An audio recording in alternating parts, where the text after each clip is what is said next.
Joe, how you doing? Good evening, Tim. It's just an absolute pleasure to hear your voice. Great to talk to you. So tonight we want to take on the issue of professional sports as mind control, breads and circuses. So professional sports. Tonight, talk about so we say some of the more scandalous, the sort of the talking about professional sports, the more questionable dimension to professional sports, perhaps the gambling, the corruption, the point shaving, its links to organized crime, the huge contracts and television, of course, the social engineering aspect of it, of pro sports is sort of a breads and circuses. So, do you want to start off on your reflections on it, on the topic? Sure. Well, of course. I mean, I think that professional sports specifically are in all ways destructive to our culture. People should avoid them whenever possible. Football is just a complete scandal at this point. It's damaging every single individual that participates on a professional level. You have to wonder, well, how did we get here in a culture where so much of our time is spent watching sports and reading about sports figures? I think that between pornography and sports watching, sports betting, they would use up a great fraction of young people, particularly young males' leisure time. And, they are designed, in my opinion, to function like the bread and circuses did in ancient Rome. I mean, these are just things that have been created for a number of very evil reasons. I'm going to get into that in a second, but they're just created basically to keep people from thinking about the fact they're being enslaved. This technological enslavement is descending upon them, and they're watching a football game. I was reading today that they're going to start, rolling out this face recognition in airports. It's quite a breakthrough. And, this is all heading to a really bad place if the population doesn't, wake up to the fact that the technological slave camp is being established. And, in my mind, the two real distractions, there's three. I mean, there's music, but obviously pornography is the most destructive, but the greatest distraction, the greatest time waster is sports. And so I don't know, what can we think about sports, Tim, that, helps people to understand, how do we get people to recognize that this is just something that they shouldn't be spending their time with? Well, I'd like to start with a while back. I interviewed Brian Toohey. He's the author of The Fix Is In, and also a Season in the Abyss: Sports Gambling versus the NFL's Integrity. And his website poses a question: are professional sports fixed? And he answers the question with a question: would you leave a multi-billion-dollar business up to chance? And that's what people should ask themselves. And I do think if you expose the extent to which the sports games, tennis matches, Super Bowls, football games, soccer matches, even baseball or basketball games are fixed, or points are shaved, or they're massaged, or referees are designed to have rulings on the field that tweak the game in a certain way, you delegitimize sports and sort of undermine its integrity, and that goes a long way, maybe making people walk away from it and stop investing so much in the game itself, so much time and emotional energy. And I do think they're a huge distraction. That's what the oligarchs have always put these games on, and their oligarchs are doing it today. So exposing people to the extent to which these games have always professional sports, particularly the NFL, but pretty much every professional sport has always been closely linked to organized crime and professional gambling, and that undermines the integrity of the game itself. And a simple number, I think the all the four major professional sports here in the United States gross about $25 billion a year, and it's estimated that gambling is about $80 to $400 billion a year. So when you have that much money involved in gambling on the sports, it's hard to believe that much weight wouldn't influence what goes on the field. If just sheer weight, $25 billion versus anywhere from $80 to $400 billion. Because it's a lot of it's illegal, so it's hard to estimate. But either way, it's you're dealing with anywhere from 3 to 4 times to 20 times what the revenue is over the table to this sport. So. Yeah.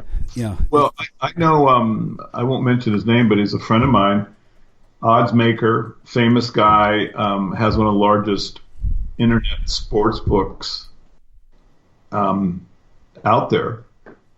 And I have sat with him many times in his den while he creates odds. And I can just assure you that everyone who plays the game against the professionals is losing. Mm-hmm. And I mean, everyone, they all lose. I never, through him, learned of any fixing of games, mm-hmm. but they don't really need to do that because they can just take all the money that's out there just by creating basically odds that are guaranteed to lose for the population. Yeah. So that whenever you're involved in sports betting, it's just it's ridiculous. It's like playing roulette or something. The people who create the book just know what they're doing, and yet billions of dollars are wasted mm-hmm. On this very thing. And so I think you're right that if people understood that, one, that the typical sports betting is not a game that can be won. It's impossible. No one wins it. I've seen the records of people over years and years of activity, and everyone who stays in it a long time, no matter how smart they are, how good they are at the beginning, loses everything. It's just an impossible game to beat. So that's one. But then, your point is that they're not really whenever it's necessary, they can just fix the games. Yeah, it's that's just too easy to just basically tell someone to have an off night, and that's it. You don't have to get every member of the team. You just have to tell the quarterback to throw an interception, or to throw it out of bounds, or someone who's the scorer on a basketball team just to miss a few. And then because you have, you're so often playing against a score, you've got the Denver Broncos +7. I mean, that's spread, just true. The spread is just so easy to. So I hope that people, recognize that this is just a miserable addiction. You don't even get a buzz out of it like with heroin. You just go straight to the gutter. And that would be good that if that information came out and people, learned that this is but one, a distraction, and two, it's a guaranteed loser. Yeah, there is. I mean, as far as there's two ways the game is corrupted. One is, of course, the betting and the bribing of players or threatening players, coercing players to have an off night to beat the spread or to turn a win into a loss, and that is technically illegal. There's a law against that, the Sports Bribery Act that they passed in the 1960s. No one's ever been convicted on it, at least from what I understand. But we have this character, Frank Lefty Rosenthal. He was the inspiration for the character Rothstein in the movie Casino. And, of course, in the movie Casino, he's a bookmaker who has excellent intelligence, knows if the football player has a pregnant girlfriend or has a bad knee or has a cold, which way the wind is blowing. And that's how it's described rather artfully in the movie. It's a very good movie. If you like mobster movies, you'll love the movie Casino. Martin Scorsese, But the real Frank Lefty Rosenthal, according to Brian Toohey, I talked to him about him, and he actively fixed games. He would train college basketball teams how to miss layups, so games were being choreographed. One time he gave one team food poison. Yeah. And especially in college sports where they're amateurs, it's very easy to flash some cash and have them. Especially if they're not going to be professionals. Why wouldn't you do this if you're a player? Everyone's making money off your free labor anyway. So games are actively tweaked, but then there's the issue of games being tweaked within the league, which is not illegal. In fact, there was a court ruling a few years ago. A man who held season tickets to the New York Jets, sued in federal court because of the this happened to do with the Patriots. One of the Patriots violations, videotaping practice or something, and he was being denied a fair game. Well, the effect of the court ruling was that when you buy a ticket to an NFL game, for any sports match for that matter, you're paying for entertainment and not a fair competition. There's no guarantee that the NFL has to put forth fair competition. You're there to entertain you. So legally speaking, the NFL is no different than roller derby or professional wrestling. Of course. Yeah. And I mean, just taking a step back, this should be something that is self-evident to everyone who attends. I mean, professional sports are completely artificial. They're completely fake. Mm-hmm. They have the San Francisco 49ers. I mean, there's not a 49er out there. They're not 49ers. And none of them are basically representing the town in any real way. They don't have any attachment. They just trade players back and forth like casino chips. Mm-hmm. And yet you're supposed to have some kind of, alliance with the uniform, and your team winning. And they're able to keep the tension real by, just constantly reinforcing it. These, with video, with just round the clock promotion of the thing. But, it's a fake game. Yeah. The whole thing's fake. It's just not a real game. These aren't really your city fighting against some other city. This is just an artificial construction that they've created, and the purpose is evil. It's to distract you from thinking about who runs the country. Mm-hmm. I just want to go sideways for a little bit and just point out that if you look at baseball, which sort of the first giant distractor. Well, that comes from Abner Doubleday. He is one of the founders of the Theosophical Society. He's a secret society member, a Mason. I mean, he just couldn't be more corrupt. And then worse than that, if you look at football, you've got Walter Camp and what's his name, Amos Stagg. These are the founders of it. Now, people should really spend some time looking at these two guys because, they created a game which basically is training for warfare and for obedience. And if you look at the timing, it's sort of leading up to World War I, right? Mm-hmm. Where you're supposed to, put on the uniform and march into the field, right, and do battle. So football has often been regarded as training for warfare. Now, Walter Camp and Amos Stagg, they both come from Yale. They're the two who actually set up both the rules, which including like the tackle, right, which is so violent, and they are the ones who created the NFL, basically. There are different people involved in it, but the two truthers are Camp and Stagg. They both did the rules of the game, and then they set up the first professional teams. Now, they have an amazing connection to one another. They're both Skull and Bones members. I mean, this is just beyond belief. Yeah. Now, why is Skull and Bones wanting to have people to learn obedience to go on to a field and do fist fights when instructed? Well, I think basically, guys, they're getting us ready to be so in the trenches. I mean, this is what it's about. Now, I'll mention that the way you can absolutely be certain about this is that when Camp got done designing the NFL, he went to work for the United States military. just before World War One, and then during World War One.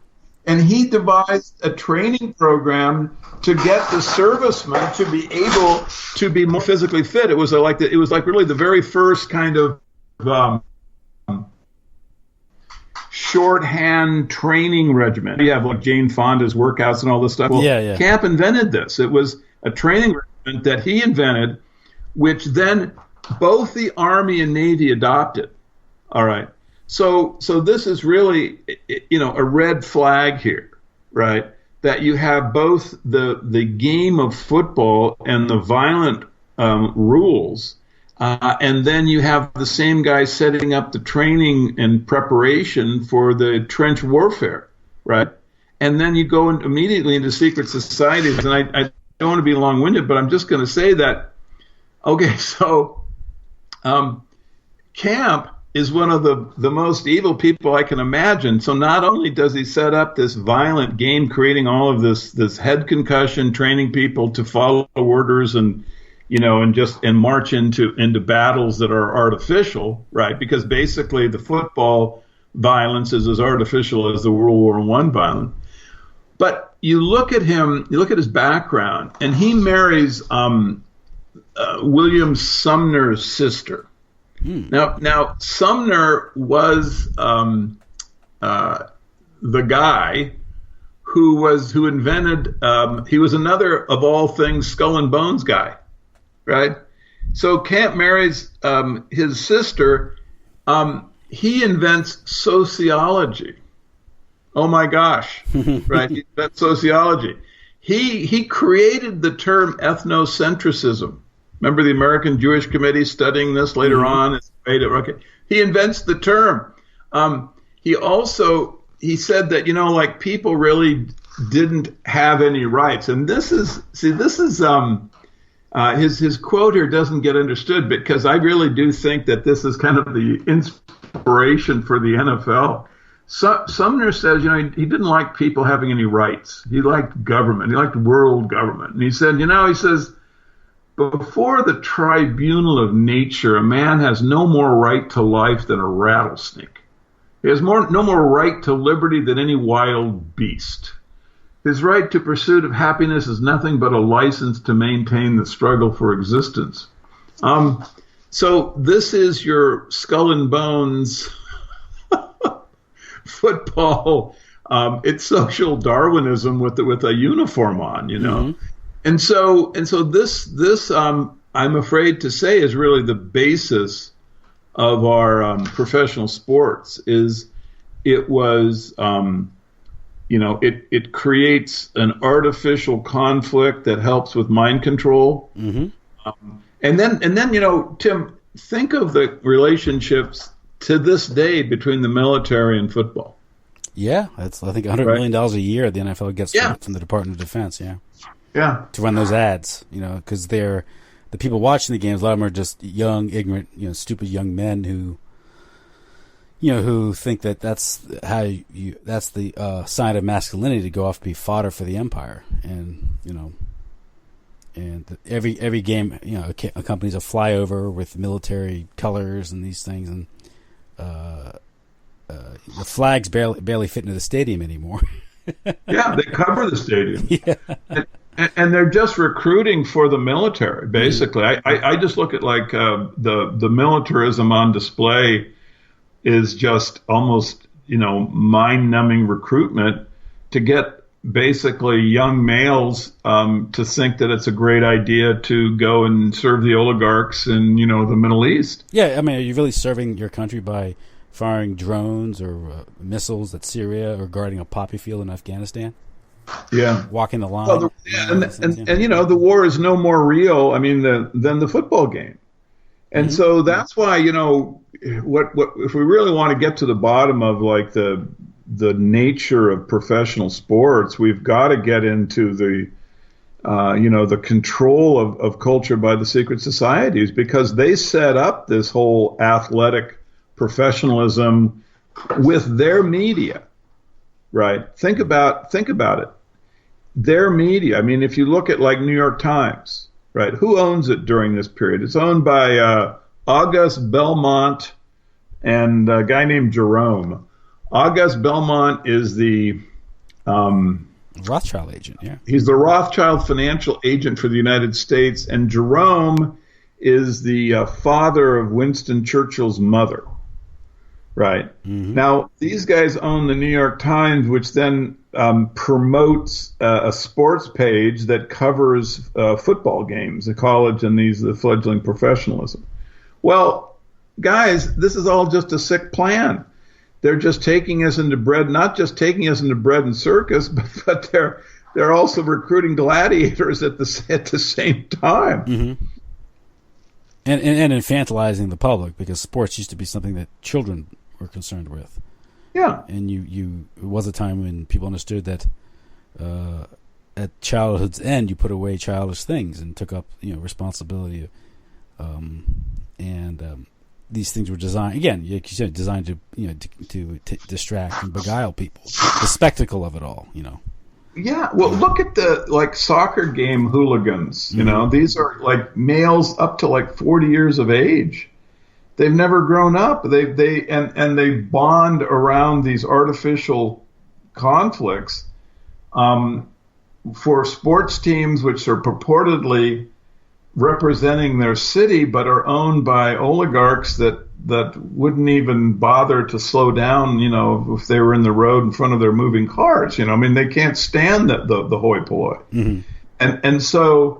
And so yet this is, so then everyone comes out, gets drunk, has these, and then they have violent conflicts against other peasants from other cities because their sports team lost. I mean, it's just pitiful. It's like the debasement has just gotten to a point where the oligarch has been able to push culture to a subhuman place. And also, you mentioned these cities. It's become routine now for taxpayers to build stadiums for these billionaires. I think the NFL in the past 15 years has received, since 20 years, has received $6.7 billion from the public to build stadiums. 19 new stadiums.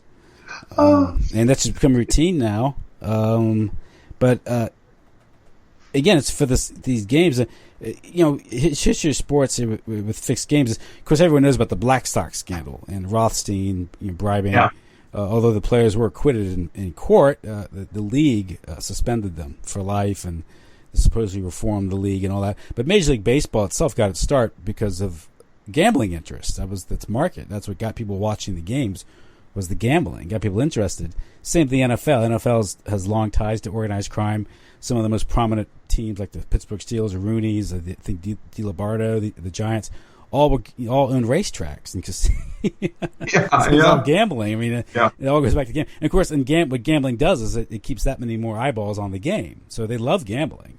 But there's more interest within the game itself. Is the game, the league itself will tweak games for various reasons, to create a certain narrative, drama, to support, to highlight a certain player, a marquee player. It was pointed out to me that a few years ago when Aaron Rodgers was being sort of promoted as a marquee player for the Packers, their season I think that they went to the playoffs, they were 15-1. Everyone knows in the NFL that every play you could call holding on an offensive line, and it's just up to the referees whether they want to do it or not. Well, that year when Aaron Rodgers was being promoted as a great football player, 11 straight games his offensive line was not called for holding, which is impossible. Obviously, they're tweaking and massaging the game to promote this individual player. But more importantly, we're picking on the NFL right now because it's such a big sport now, and how it became the premier sport in the country.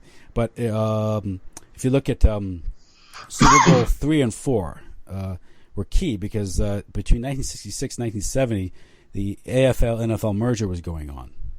And the AFL was the upstart league. The NFL was the senior circuit, the dominant league, the better, considered to be much superior league. But they had to organize this merger, and people were skeptical of the merger, particularly the fans, because they didn't see the AFL as top notch. Lo and behold, we had these two Super Bowls, 3 and 4, where the Jets beat the Baltimore Colts and the Chiefs, AFL, beat the Minnesota Vikings. and is now many players have come out and said that they were told to back off. It was fixed. That they needed those AFL victories to legitimize the merger, which was huge back then. It was a huge deal, and that's an example how some of these games, like Joe Namath's famous prediction that he would win. This is big. I mean, that's like now you tell people that the game was fixed, they don't want to believe it because they have attached so much emotional capital in that upset victory. The idea of the upset victory. It was told to me that Cassius Clay, aka Muhammad Ali, when he defeated Sonny Liston to win the heavyweight championship, that was fixed. Sonny Liston took a dive, and there's an iconic photo of Ali standing over Sonny Liston, gesturing with his arm, and what he's saying is, "Get up! I didn't hit you." And it turns out that Sonny Liston had a big stake in Cassius Clay's next fight. You see, so Sonny Liston was no fool. The big money in the ring, the big money in boxing is made outside the ring. Yeah, so he took a dive and had cashed in on Cassius Clay, then later Muhammad Ali's career. But people don't want to believe that because they were invested so much in the character of Muhammad Ali or Joe Namath or these sports figures. Yeah. Well, and they don't want to believe that World War I was fixed or World War II was. It's because they have emotional connections to one side or the other, and it would basically shatter the normalcy bias that humans have to think of the idea that the sporting events that involve so much emotion, right, for these individuals are not real. It's the same thing when I suggest to people that they look into like secret societies creating World War I just to reduce European population. Yep.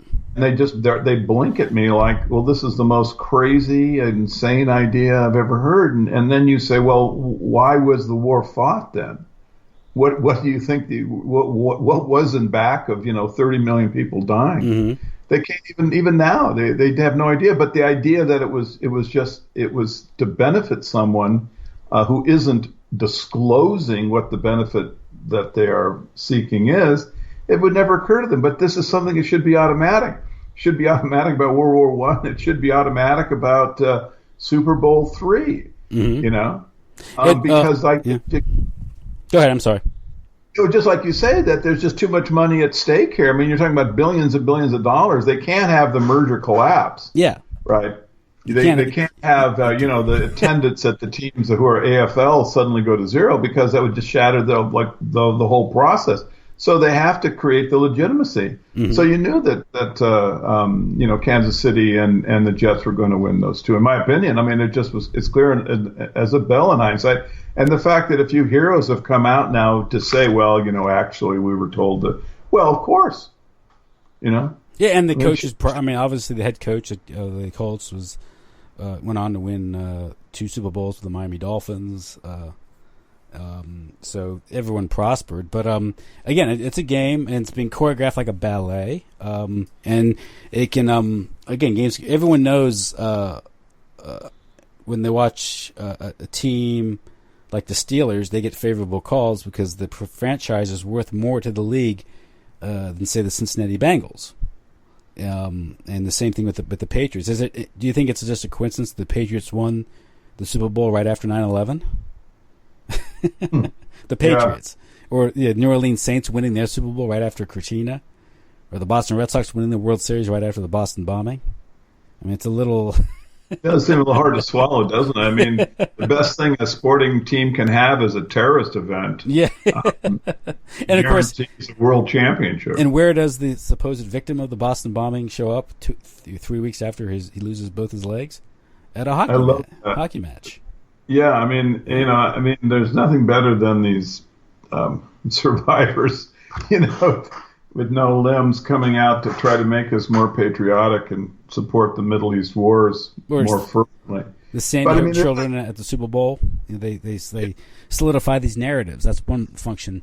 Some of these, just shall we say, questionable, dubious events, but the NFL will solidify the official narrative by dragging these kids out to Yeah, it's all part of the way of creating a sense of reality. I mean, it's basically what we're dealing with is enchantment. It's enchantment. This is what we have basically been hit with as a culture. A group that is organized has, for a particular reason, enchanted us. There's various parts of it. You have patriotism. You have the terrorist events. But sports are a huge component of it. And I'm really happy when, I was delighted when you sent me that email saying we should talk about this because, it isn't something that gets enough publicity. I mean, there's just all kinds of, people that talk about 911 as a false flag.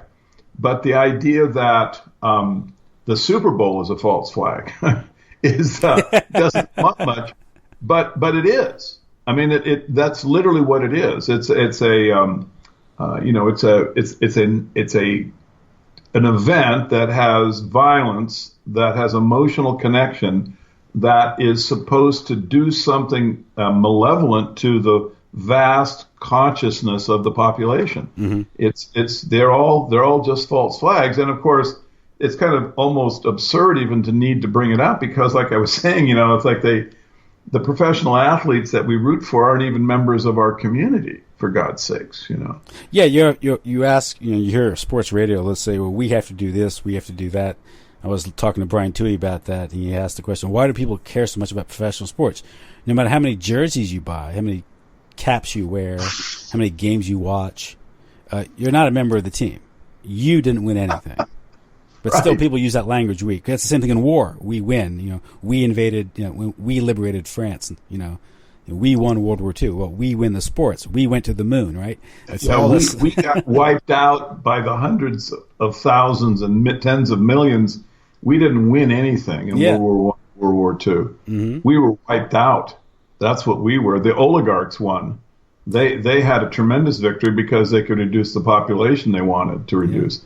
Another iconic event is, of course, we had this recent dust-up between John McEnroe and Venus Williams, and it immediately was compared to Bobby Riggs and Billie Jean King, probably because also the age difference of the two people. Again, Bobby Riggs, 1973, challenged Billie Jean King. He said that any man can beat any woman, which is an absurd statement.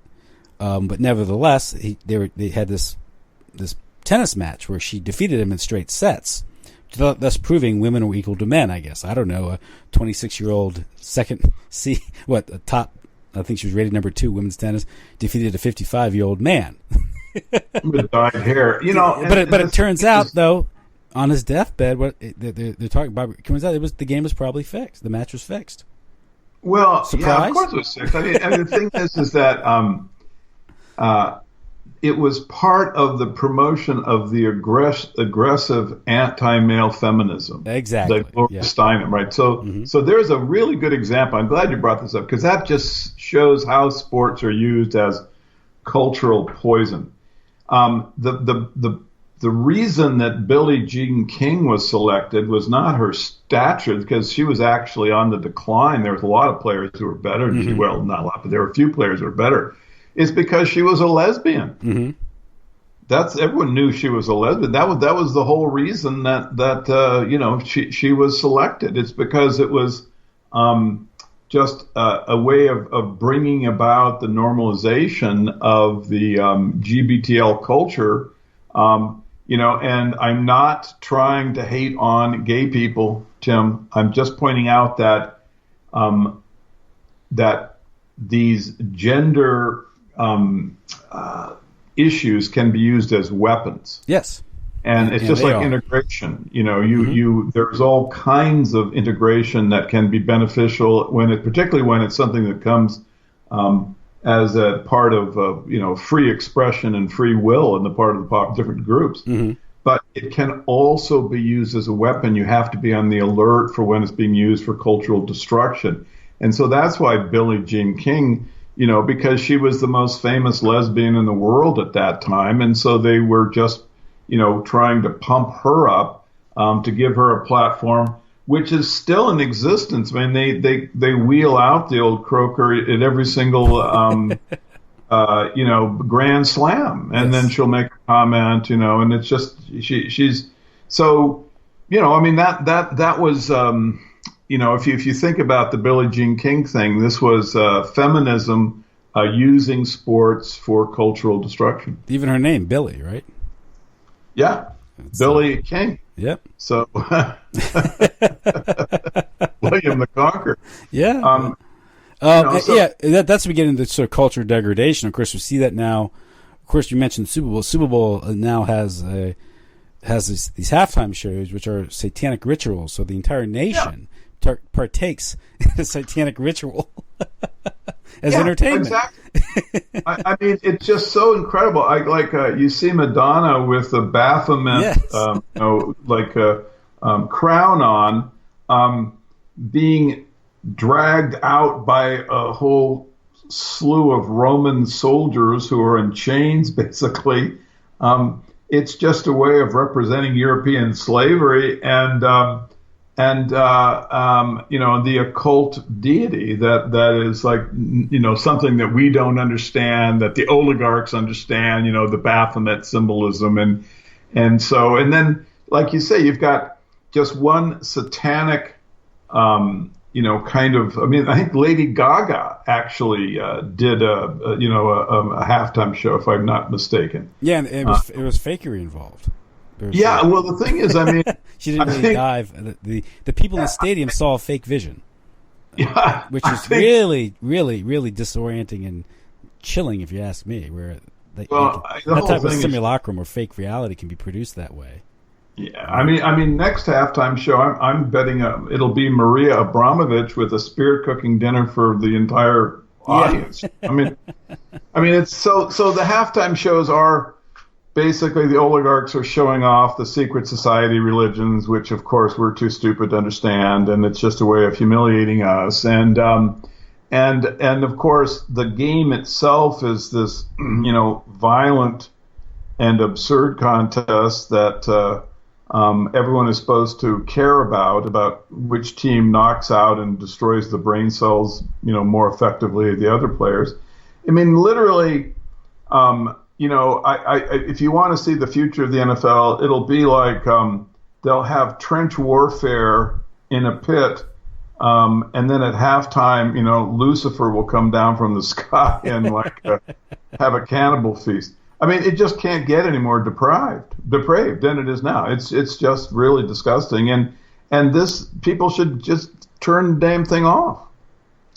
And also, what you have to this sort of degradation is we've seen it where this is the NBA, the NCAA, and the NFL have gotten involved in some of these cultural political issues like gay marriage and the transgender issues.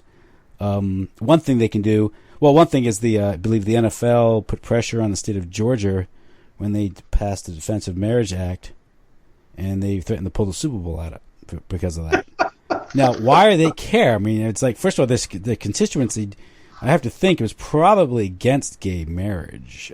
But anyway, why are they even involving themselves in that issue? Same with the NCAA, with North Carolina, the NBA, I think it was North Carolina, when the state was passing that law of revoking the local ordinance requiring businesses to accommodate transvestites or transgendered individuals in public bathrooms.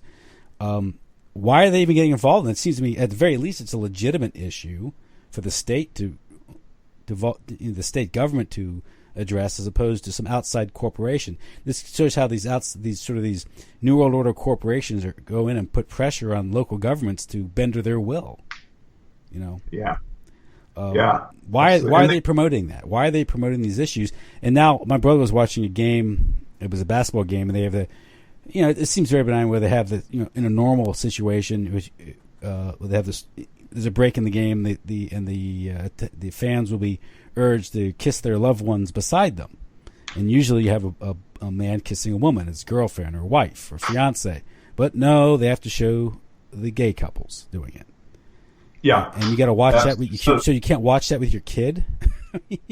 Yeah. I mean, it's just they're doing everything they can to normalize, an atomized sexuality where heterosexual activity is just one of the palette, that you can select from, and it basically it's just a birth control approach where they're just trying to, on one hand, promote what can be called in terms of nature perversion, right, rather than real sex. And then at the other side, you're eating their glyphosate hot dogs Yes. at the game. So you're losing, what little natural energy your body has anyway. So the whole thing is just a sick, swirling cesspool of evil, kind of neuro-linguistic programming, toxicity, and learned violence. I mean, it's just, the culture is, people think of it as sick. It really isn't. It's just injured. Mm-hmm. Our culture has been injured. That is the problem. It isn't a sickness. It isn't decadence. It is an injury. People who are very sophisticated, people like this Sumner character who is the brother-in-law of the founder of the NFL, who creates ethnocentrism and sociology. He of course, sees absolutely no rights whatsoever for the individual, right? People like that have set up the sports culture that we have. And the population is not aware that it's something that is designed to damage them. This is the key. This is the key, Tim, is that they don't get it. Kids grow up watching television. The TV promotes, the games. I mean, now with the iPhone, you can watch football around the clock, 24/7. Yeah, they have Sunday football, Sunday night football, Monday night football, Thursday night football. And so you watch this, and basically every time you do, your mind gets a little bit weaker. You're succumbing to a mindless world of violence, an artificial world. I mean, the contest that you're engaged in is not real. It is not real. These are not real people who are fighting a real war. These are basically lifetime actors. They're hired to be in there, and to create an artificial pageant. And yet there you are, as the fan, it is real. You see, the competition is real. I have to pay attention to it. It draws in your emotion. And then you end up spending so much time with the thing. And of course, what you should be doing, people should be doing, is learning how to think and learning how to build community, with their family and with their extended family and with their ethnicity. I mean, Tim, the thing that I most hate about the American sports culture is that it separates families. There's so little family time that's available. You've got the two parents working, and then where is the time for them to be able to spend with the children? And then Sunday, the male goes into like a coma where he just watches violence for 6 hours. This is time when he should be spending trying to develop a relationship with his child and trying to develop their rational powers. Yeah, I noticed that just in my own living memory, what the Super Bowl became. I'm picking on the NFL, but in my childhood, the Super Bowl was just one big game, and it was on in the afternoon, and it was over. Then it became a spectacle. This past Super Bowl, there was, the days leading up to it, the news station was giving a weather forecast for Super Bowl Sunday, not where the game is being played, but because it's assumed everyone goes to you're playing. It's almost like a holiday weekend.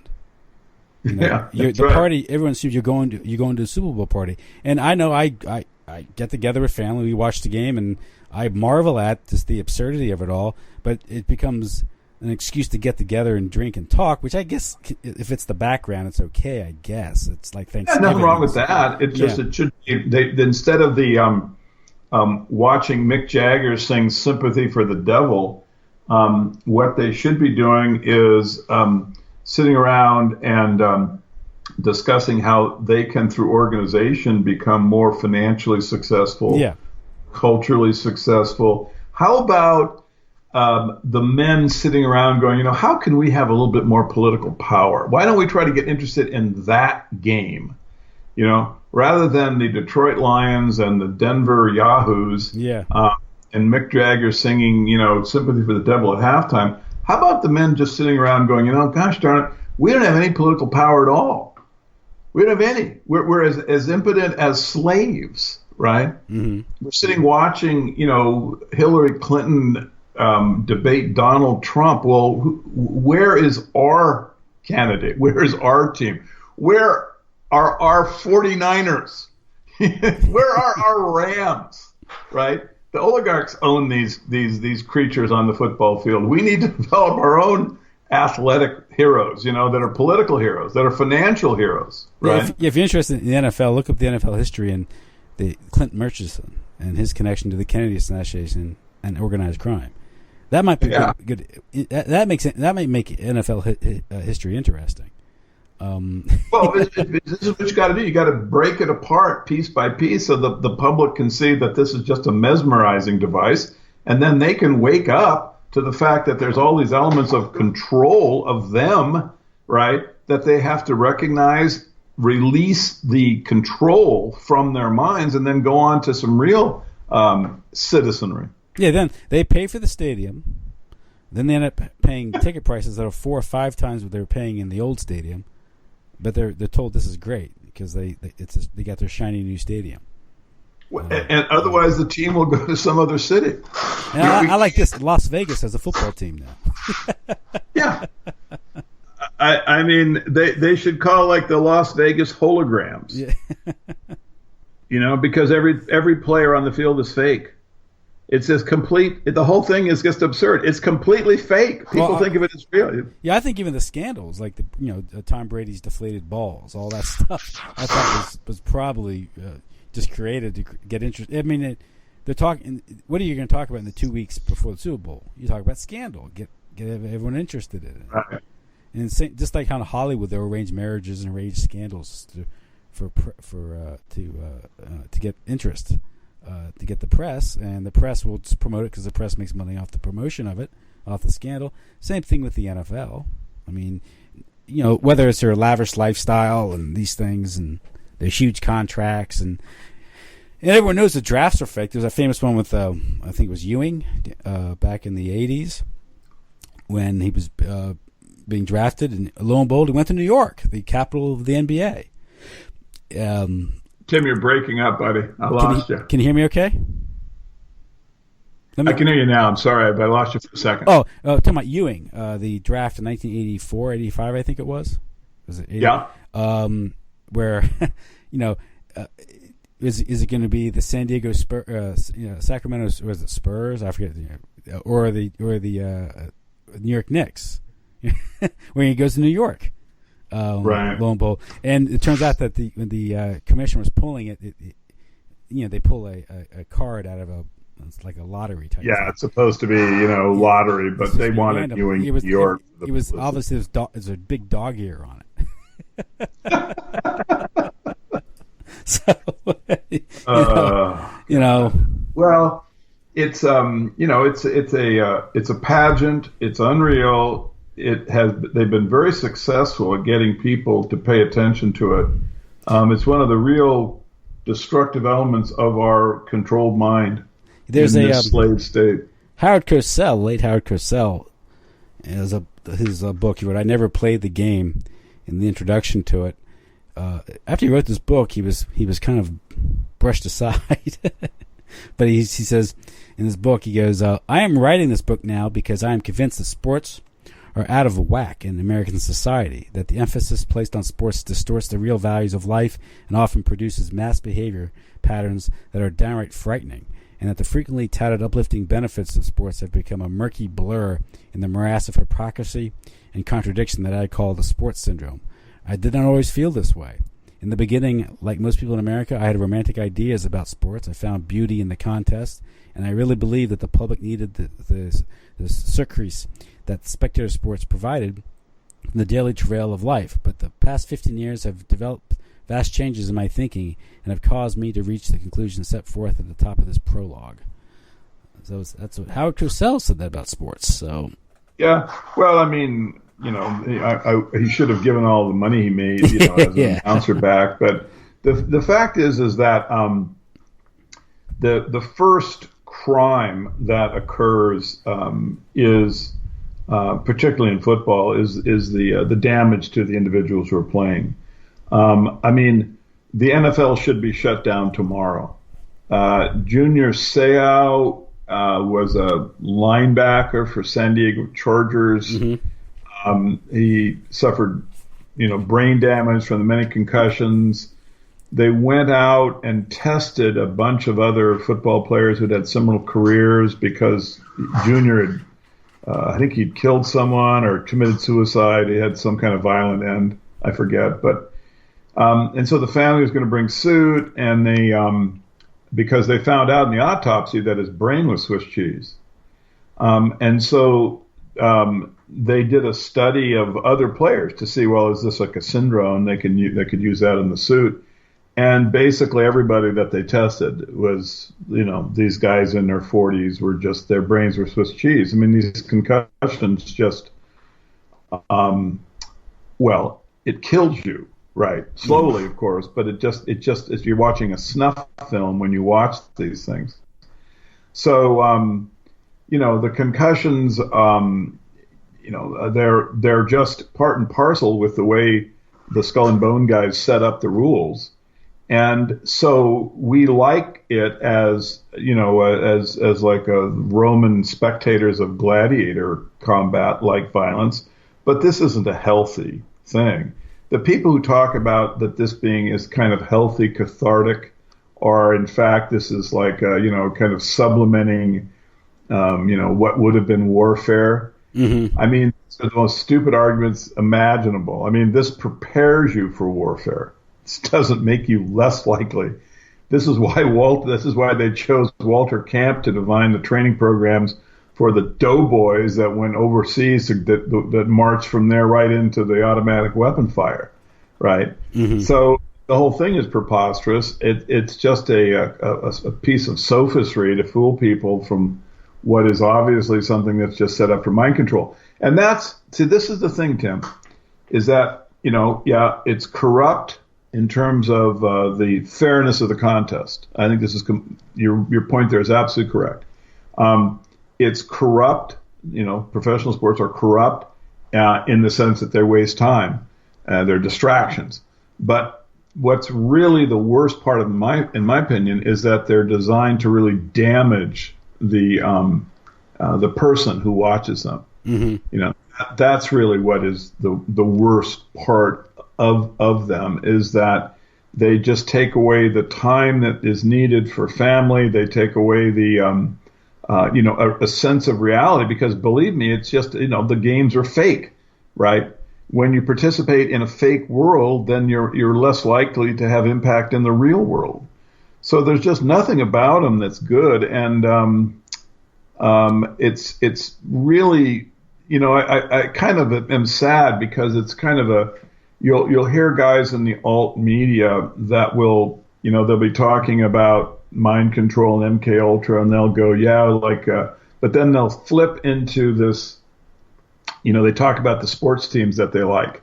Like, we're just regular guys. I love the 49ers. Henry here likes the Rams, and there's a Super Bowl. They'll have a little vignette, and they just talk about it. It's so sad, because they should see that they're one and the same, right? Mm-hmm. MK Ultra, all of the mind control, the propaganda, the patriotism, the gigantic flags. This is all just ways to be controlled. And look how sports, this isn't professional sports, but it really is, as big money is, how college sports has corrupted education all the way down to junior high school, because everyone's looking for a scholarship. Everyone's looking for a star player. High school coaches want to be college coaches, so they're recruiting kids to go to their schools. It used to be the high school team represented the student body. That's the team you fielded. Now, just through my nephews, I understand that high school coaches actively go to junior high schools to recruit kids and offer them scholarships, pay the parents money if the kid is good enough. So, and also they're exempt from the normal academic standards or rules, or even just rules of conduct in the school itself. So they recruit these players, more or less, they're ringers.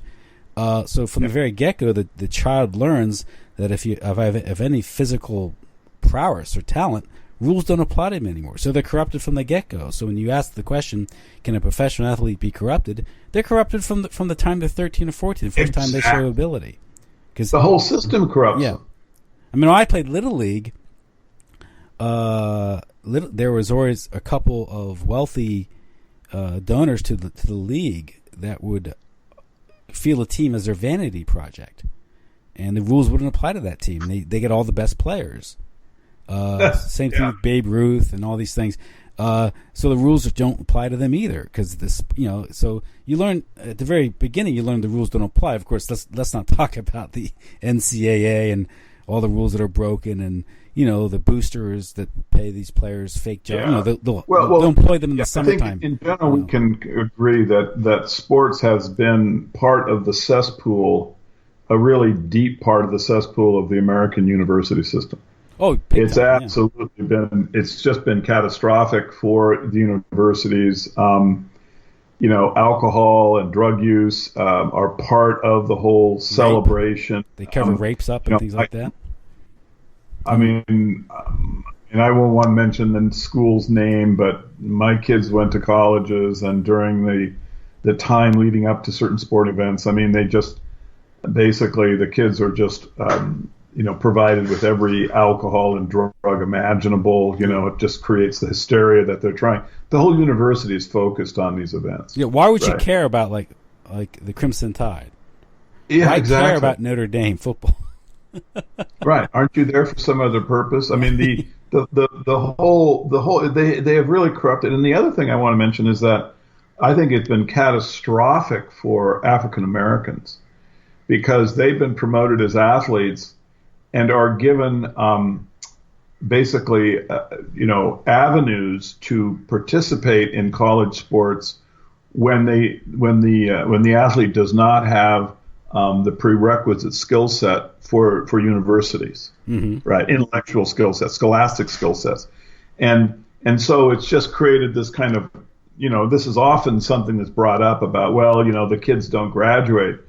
Well, even if they graduate, so what? Yeah, it's just a degree in phys ed or something. It's just as artificial, and it just, because it creates an artificial success, right? In an artificial world, it's able to distract one component of American culture, in this case, the African American community, from recognizing just how screwed they are by the present culture, right?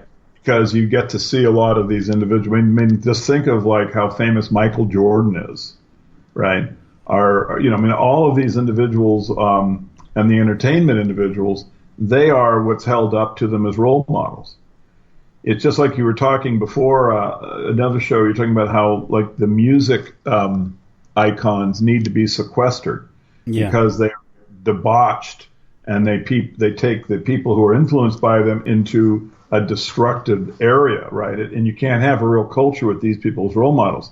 It's the same thing is true in the African American community with the athletes and the entertainment people. These individuals should all be sequestered. African American kids growing up shouldn't know who Michael Jordan is. Yeah, they shouldn't admire him. Why? They should not admire him because he can play basketball. He has good eye-hand coordination. Those skills that are going to be available for you to be successful in the world with. He has no skills that you are going to be able to turn your culture around with. Well, look at Wilt Chamberlain. Remember his book about conquering so many women? I know, it's sickening. Yeah. And again, the turn that around is that figures like that get these pliant or gullible consumers to fork out hundreds of dollars for tennis shoes. Yeah, and I know. Which of course the athlete gets a tiny fraction, and then some oligarch harvests what little financial resources these kids have for like a $200 tennis shoe. And they're manufactured in some like destabilized third world country. Well, yeah, exactly. So it's just a tip to stern cesspool, and basically, when we turn off the media, turn off the music, turn off the movies, and turn off the sports. Just shut it off. Your kids don't need to know any of this stuff. Tune off. What's that? Tune off. Yeah, How would you rephrase off that? and drop out. There we go. Have to come up with a slogan. Well, Tim, gosh, we could go on here for a long time. This is an important subject. This evening I've got to run. This will be the last time I ever have to break a conversation off. I told you before we started I have an unfortunate engagement, but anyway. Thank you so much, and I'm just, I'm really happy we had the chance to talk about this because I just feel like, it's something that people in the alternative media seemingly aren't aware of, but it's a real problem. Oh yeah, and I myself partook in sports. I'm looking behind me. I have a stack of baseball caps I collected over the years. So I'm not immune to it. It's a nostalgic. I look back at it when in my youth and enjoyed baseball, but as I grew up, I just simply didn't have enough time to follow it. You have a family, you have a job, and you realize there's other things going on, and at best, it's background noise to me now. And that's, I loved it until I started to realize that this was part of the, system of evil. That's what it is. That's like that. You have that realization, and you realize you're dealing with something that's purely malevolent, and that's what's. Yeah, and you don't understand. And when I did, then I was able to. Yeah. So, I would no longer take me out to the ball game. Yes. Buy me some highly inflated peanuts and Cracker Jacks for $12. So, okay, well, I'll let you go. Yeah, it's great talking to you, brother. I'll talk to you next week. Okay, thank you. Bye-bye.